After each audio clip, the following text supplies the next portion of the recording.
আসসালামু আলাইকুম। আশা করি সবাই ভালো আছেন। আমি আজকে ইফতারি করব, ইফতারি বানাবো। এখানে আলুর চপ নিয়েছি, এখানে ডাল নিয়েছি, এখানে বেগুনি নিয়েছি, এগুলি এখন ভাজতে যাব। এখানে বেসনগুলো নিয়েছি, আর আমরা আলুর চপটা বানিয়েছি। শুকনো মরিচ ভেজে নিয়েছি, তারপরে পেঁয়াজ বেরেস্তা করে নিয়েছি, তারপরে এইভাবে আলু চপটা বানিয়েছি। সাথে সরষের তেল মেখে আমরা যেভাবে আলু ভর্তা খাই সেভাবেই এটা বানিয়েছি।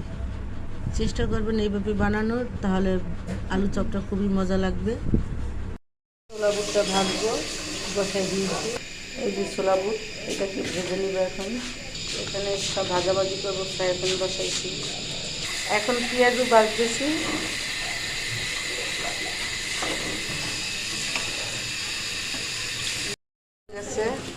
এখন এটা নামায় ফেলবো। আমরা এইভাবে ছোলা বুট ভাজি করি। এখন এটা আমরা বাটিতে ঢেলে নিয়েছি। এখন আমরা আলুর চপ ভাজ দিয়েছি। এখানে আলুর চপ দিয়েছি, পেঁয়াজও ভাজা হয়ে গেছে। আমরা ডালগুলো একটু আস্তে আস্তে রেখেছি, আলুর চপ আবার দিয়েছি। এখানে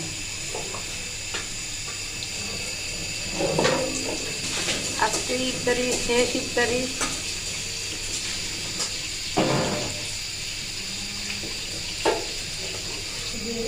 আলুর চপ ভাজা হয়ে গেছে।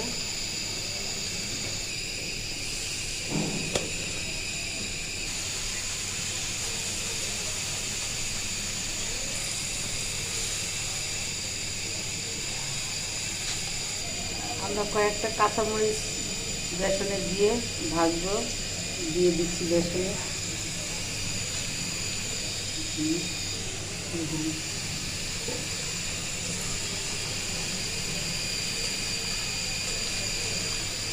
কাঁচামরিচটা অনেক মজা লাগে বেসন দিয়ে ভাজলে।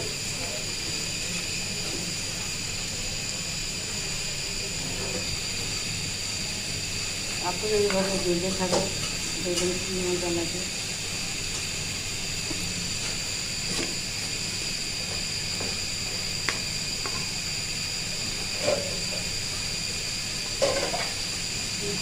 আমার চ্যানেলটাকে প্লিজ সাবস্ক্রাইব করবেন, অবশ্যই যেন সাথে সাথে থাকবেন এই চ্যানেলটা।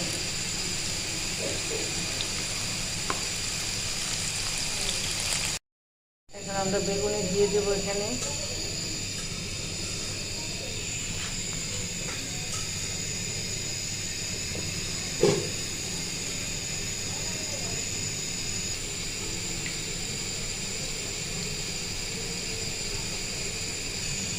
বেগুনিটা এভাবে ভেজে নেবেন। বাইরের দোকানের জিনিস আর ঘরে বানানো জিনিস অনেক ডিফারেন্স আছে।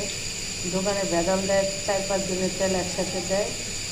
আমরা প্রতিদিনের তেল প্রতিদিন ব্যবহার করি। সব কিছু ভাজা হয়ে গেছে।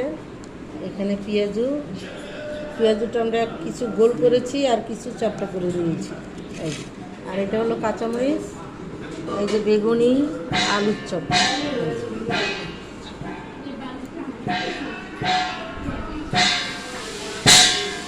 আমার ছেলে শব্দ করতেছে।